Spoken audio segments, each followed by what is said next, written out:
Shalom saudara yang dikasihi Tuhan Yesus Kristus. Selamat malam, selamat berjumpa dalam renungan pada malam hari ini.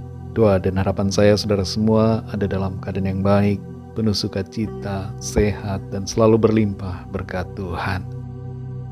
Sebelum kita mendengarkan renungan firman Tuhan, mari kita siapkan hati dan berdoa. Bapa, dalam nama Tuhan Yesus Kristus, Bapa yang baik, Bapa yang selalu mengasihi kami bersyukur Tuhan untuk berkat kemurahan-Mu. Tuhan sudah menolong dan menyertai kami dari pagi hingga saat malam ini. Dan kami percaya penyertaan Tuhan selalu berlangsung dalam kehidupan kami. Pada saat ini kami mau mendengarkan sabda firman-Mu. Urapi kami Tuhan agar kami mengerti dan taat untuk melakukan kehendak-Mu. Dalam nama Tuhan Yesus kami berdoa. Haleluya. Amin. Saudara dikasih Tuhan, ayat renungan kita pada saat ini terdapat dalam kitab Keluaran pasal 27 ayat yang ke-20. Tertulis demikian. Haruslah kau perintahkan kepada orang Israel supaya mereka membawa kepadamu minyak zaitun tumbuk yang murni untuk lampu, supaya orang dapat memasang lampu agar tetap menyala.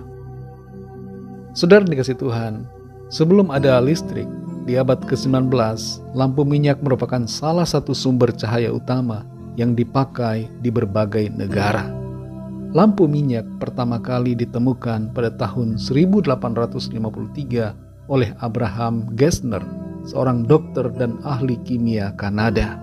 Meskipun lampu minyak saat ini jarang digunakan untuk penerangan sehari-hari, kecuali di daerah yang tidak berlistrik, banyak orang yang masih mengoleksi dan menggunakan lampu minyak sebagai dekorasi atau untuk memberikan suasana yang lebih tradisional.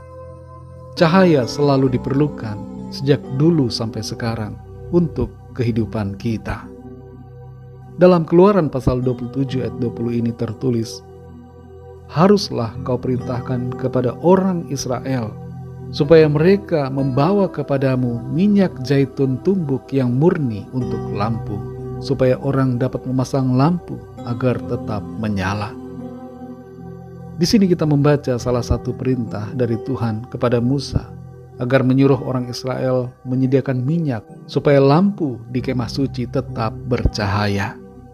Ternyata sebelum lampu minyak disebut ditemukan oleh Abraham Gesner, orang-orang Israel telah memakai lampu minyak ketika mereka berada di padang gurun.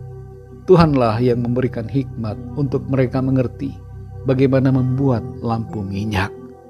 Lampu yang menyala di kemah suci ini melambangkan kehadiran Tuhan yang terus-menerus di tengah-tengah umatnya. Meskipun sebenarnya lambang kehadiran Tuhan itu secara skala yang besar sudah dinyatakan Tuhan dengan keberadaan tiang awan dan tiang api. Tapi cahaya lampu di kemah suci ini melambangkan hadirat Tuhan yang berlangsung dalam kehidupan umatnya. Di sini kita mengerti saudara bahwa umat Tuhan harus selalu dipenuhi dengan terang dan hadirat Tuhan. Dan kita perhatikan ada hal yang menarik, bahwa agar lampu ini tetap menyala, ada bagian yang harus dikerjakan oleh umat Israel, yaitu mereka harus menyediakan minyak zaitun sebagai bahan bakar dari lampu minyak ini. Hal ini menandakan tentang kerjasama dan ketaatan dari umat Tuhan, sehingga lampu-lampu itu tetap menyala. Saudara dikasih Tuhan, kita perlu selalu menjaga agar hidup kita dipenuhi dengan terang kemuliaan Tuhan. Caranya adalah dengan taat, tekun dan setia melakukan firman-Nya. Masalah yang seringkali terjadi adalah kita tidak mau taat, kita tidak mau bekerja sama dengan Tuhan. Jangan sampai kita jadi seperti 5 gadis bodoh yang tidak punya persediaan minyak sehingga lampunya padam ketika mempelai datang. Dan jangan pula kita secara sengaja memadamkan Roh Kudus. Padahal firman Tuhan katakan dalam 1 Tesalonika 5 ayat 19, janganlah padamkan roh. Kita perlu menjaga agar cahaya terang Tuhan itu terus menyala dalam hidup kita. Tuhan Yesus katakan bahwa kita adalah terang dunia. Dan sebagai terang, janganlah kita menutupi cahaya Kristus yang memancar dari diri kita supaya orang-orang lain dapat melihat kemuliaan Tuhan dan mengenal Tuhan Yesus dalam hidup mereka. Mari saat ini saudara, kita kembali menyadari bahwa kita perlu menjaga terang Kristus untuk selalu bercahaya dalam kehidupan kita. Bukan hanya sekali-sekali atau hanya di waktu tertentu saja, tapi terus-menerus menyala dalam sepanjang waktu selama kita hidup. Jangan malu, tapi berbanggalah karena Tuhan, sebab kita dipakainya menjadi terangnya yang terus bercahaya di tengah dunia yang gelap ini. Sediakanlah minyak selalu dengan cara mengisi hati dan pikiran kita dengan firman Tuhan dan mentaati suara tuntunan Roh Kudus yang membawa kita menjadi pribadi yang taat untuk melakukan kehendak Tuhan. Sekali lagi saudara, jangan padamkan Roh Kudus. Biarlah terang Tuhan itu terus menyala dan bersinar di dalam kita dan melalui kehidupan kita. Mari kita berdoa. Bapa, dalam nama Tuhan Yesus Kristus, Tuhan yang sungguh sangat baik, kami mengucap syukur untuk firman-Mu yang sudah kami dengar. Firman-Mu yang memberikan kami kekuatan dan sukacita, dan memberikan kami tuntunan untuk hidup benar di hadapan-Mu. Terima kasih untuk firman-Mu yang memberikan kami pengertian, agar kami tidak memadamkan Roh Kudus-Mu, dan agar kami terus menjaga supaya terang-Mu ya Tuhan bercahaya dalam hidup kami.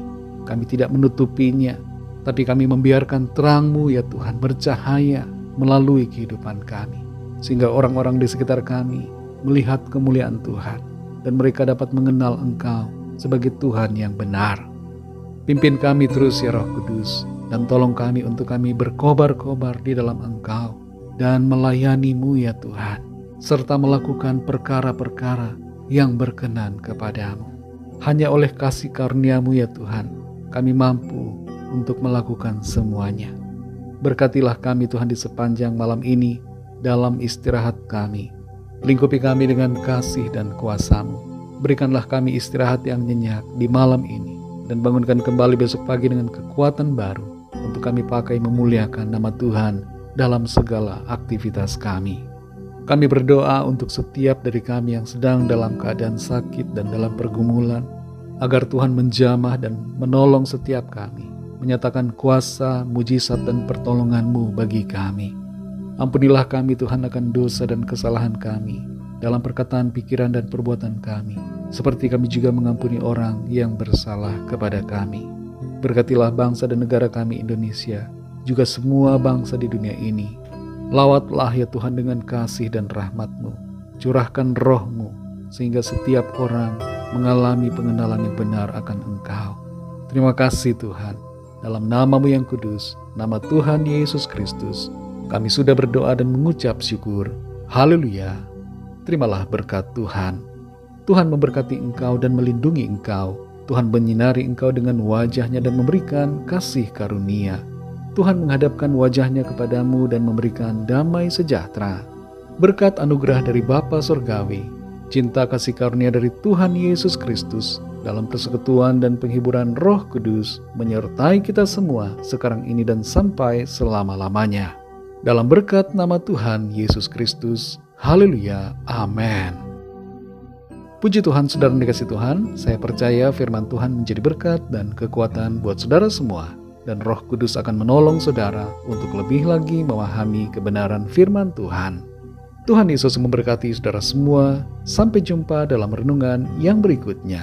Haleluya.